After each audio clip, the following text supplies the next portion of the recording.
नमस्कार, मैं हूं डॉक्टर अजय भाम्बी और हम बताने जा रहे हैं 2025 का भविष्यफल। और हमारी राशि है, बल्कि आपकी राशि है मीन। और सबसे पहले आपको नव वर्ष की ढेर सारी शुभकामनाएं।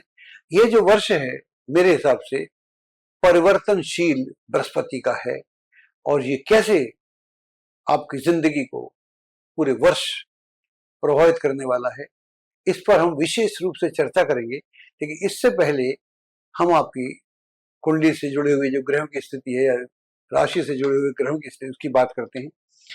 तो आपकी राशि मीन है। वर्तमान में हम बात करने जा रहे हैं जनवरी से लेकर 1 जनवरी से लेकर 14 मई 2025 की।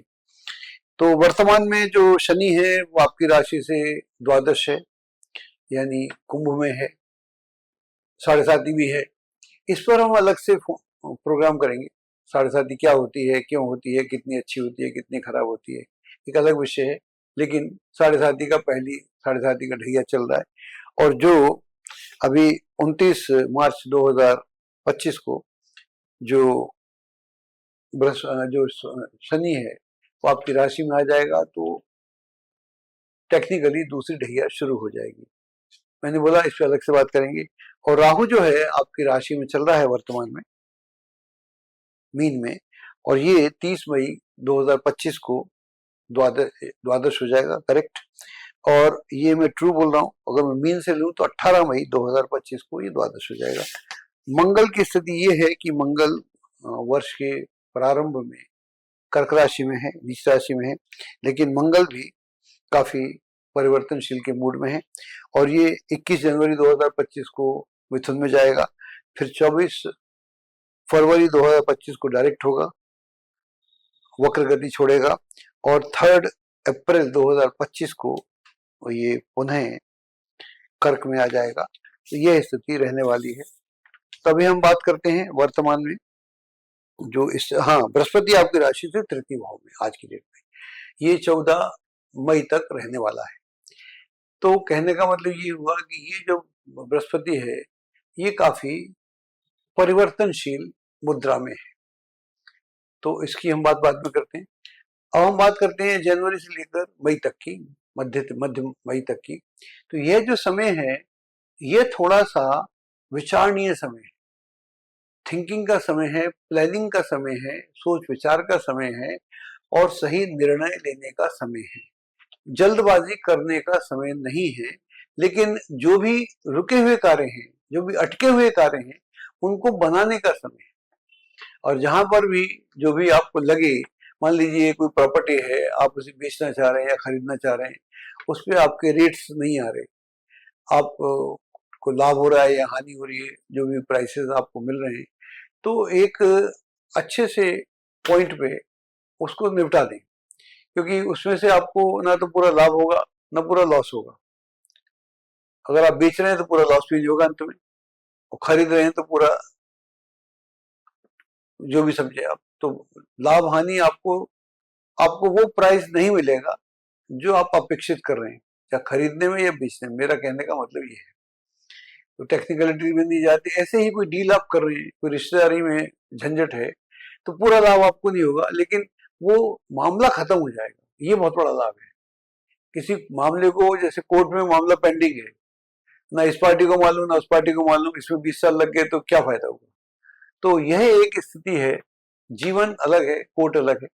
तो जीवन में अगर आपको ऐसा लगता है कि ऐसी स्थिति है जिसको आपको टाला जा सकता है, जिसको समाप्त किया जा सकता है, जो झगड़े हैं, जो मनमुटाव हैं, या कोई डील्स हैं, या कोई रिश्तेदारी है, या पति पत्नी में झगड़ा है, माँ बाप में झगड़ा है, किसी में भी झगड़ा है, भाई बहन में झगड़ा है, तो ये जो सारे मसले हैं, इनका जो बैगेज है आप लेकर वर्ष पर्यंत न चलिएगा, वरना फिर आपको मुश्किलों का सामना करना पड़ेगा।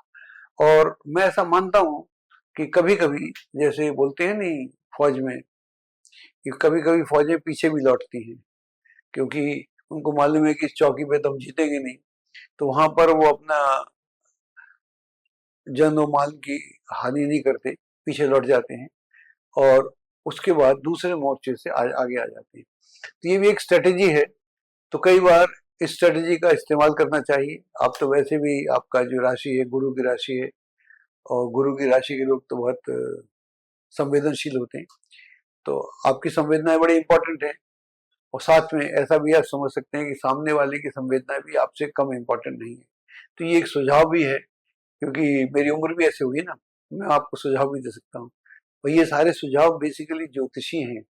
मैं आपको किसी पूजा पाठ के चक्कर में नहीं डालता हूँ, लेकिन पूजा पाठ करना चाहिए, मैं भी करता हूँ, ध्यान भी करना चाहिए, वो अलग है। लेकिन मेरी ओर से कोई ऐसा नहीं उपाय कि ऐसा कर दो वैसा कर दो, कि घड़ा रख दो, मैं कुछ नहीं करता। हाँ, आप अपने जो मल का घड़ा है उसे उतार के रख दो, मैं समझता हूँ, तो आपका मन भी साफ, मस्तिष्क भी साफ, आप भी साफ। तो ऐसा करना चाहिए। और समय को साधना ज्योतिष है, याद रखना। हम जब उपाय करते हैं या करवाए जाते हैं, ऐसा नहीं बोलता कि उपाय काम नहीं करते, लेकिन हमने समय को साधा नहीं, इसलिए हमको उपाय करना पड़ता है।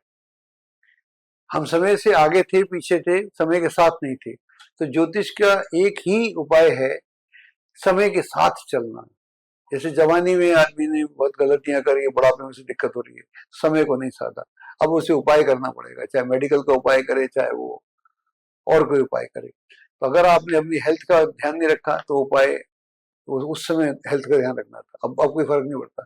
अब आप बुढ़ापे में कुछ भी खाएं पिए, समझे पहले जैसा हो जाए तो नहीं होने वाला। तो आई थिंक जो ज्योतिष का इस तरह की हम बात नहीं करते, हम हर कोई उपाय बेचने को लगाए, मेरे को कुछ बेचने को नहीं है, तो मेरे को सिर्फ जो मैं समझ सकता हूँ बताने को। अब हम बात करते हैं जो ये जुपिटर है, ये क्या क्या कर रहा है।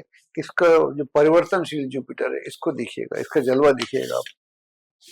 आपकी राशि से अभी तो मीन राशि से ये तृतीय भाव में चल रहा है, लेकिन ये 14 मई 2025 को सीधा जेमिनी में जाएगा, यानी आपकी राशि से चतुर्थ हो जाएगा, जिसको अच्छा नहीं मानते। लेकिन ये इतना परिवर्तनशील है, इतना ट्रांसफॉर्मेशन के मूड में है, ये सब कुछ ट्रांसफॉर्म करना चाहता है। तो ये 18 अक्टूबर 2025 को मात्र 157 डेज में, 157 दिन में ये कर्क में प्रवेश कर जाएगा, आपकी राशि से पंचम में। लेकिन वहां पर भी ये परिवर्तन इसका रुक नहीं रहा, शांत नहीं हो रहा। ये 11 नवंबर 2025 को मात्र 24 दिन के बाद वक्री हो जाएगा। जा रहा था सीधा आगे, परिवर्तन किया इसने, फिर वहां जाके पीछे मुड़ना शुरू किया, पीछे मुड़ना शुरू किया। मात्र अगले 24 दिन में, यानी 5 दिसंबर 2025 को ये पुनः मिथुन में आ जाएगा, फिर वहां रहेगा। तो उसकी हम बात आगे करेंगे। तो कहने का मतलब ये हुआ कि मैं बोल रहा हूँ कि ये जो वर्ष है जुपिटर के परिवर्तनशील होने का वर्ष है, और जो बृहस्पति परिवर्तनशील होता है तो सारी चीजें परिवर्तन हो जाती है। बृहस्पति से हम क्या समझते हैं?